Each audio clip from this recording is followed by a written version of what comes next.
So after that lady gave me the couch, I left it in my drawer for several years. I joined the Air Force when I was 18 and stayed for 2 years, and I kept the couch with me. Don't know why I brought it with me, but I've kept it with me my whole life. And I'm 64 now, and I still have it with me in my purse all the time. I do know in retrospect now what that meant. Time. And to be honest with you, she kind of scared me. I thought she was kind of crazy. So I understand if you think this lady here, she's kind of crazy, and but you'll remember too, many years from now, when I'm long gone and no longer even a thought in your mind, you'll remember what you're here for. And okay, so basically when I was going through all of that pain and that suffering of loss, I kind of wondered, even at my age and my experience, I still said, what's my purpose? You know, I mean, all of this is gone, all of the things that I spent my entire life doing. You know, I served literally with gratitude, with gratefulness, from the heart, in the medical field, all branches of the medical field, where I was from the dental assistant, a hygienist, I was a paramedic, I worked in hospitals, a lab technician, phlebotomist, you know, all of that stuff, EKG analyst. And I think if there was ever a calling, it was when I was a paramedic, because that was it was what I was meant to do.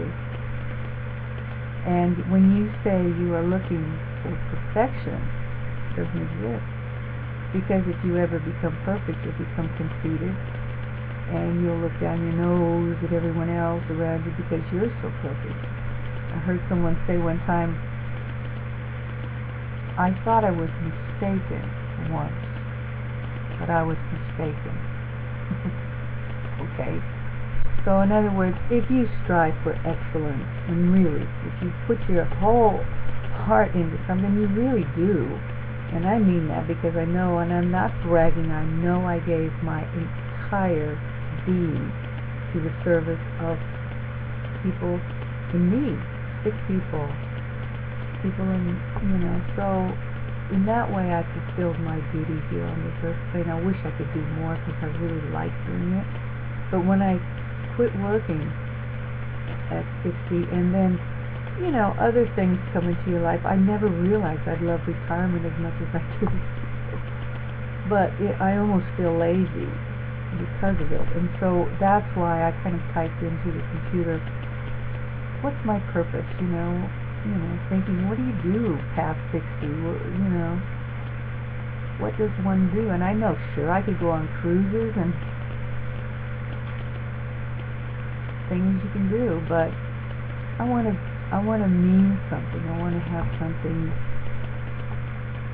you know, not so much a legacy to leave behind, but I don't think I'm finished yet, you know what I mean?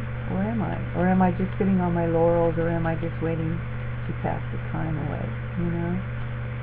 So, you know, have I done my job and now I get to kick back and relax, or what? So, anyway, as I typed in, what is my purpose, your name popped up. And I thought it was interesting because you had described yourself as Alan the Good, and you tried to explain why you called yourself that.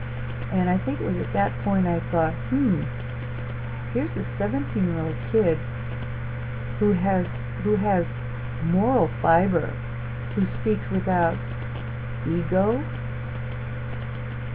a kid who doesn't speak with ego, who speaks his truth as best he can. It's hard to speak in front of a video camera and make yourself not appear stupid. You know, because you're talking into a computer, and if you say you stutter, you got me fooled, because I sure don't see it. So I think you found your element in being able to express yourself through the video means. I'm going to stop here too, because it cuts off. If I go too long, it cuts off, and then I won't be able to finish what I'm trying to say. Talk to you in a minute.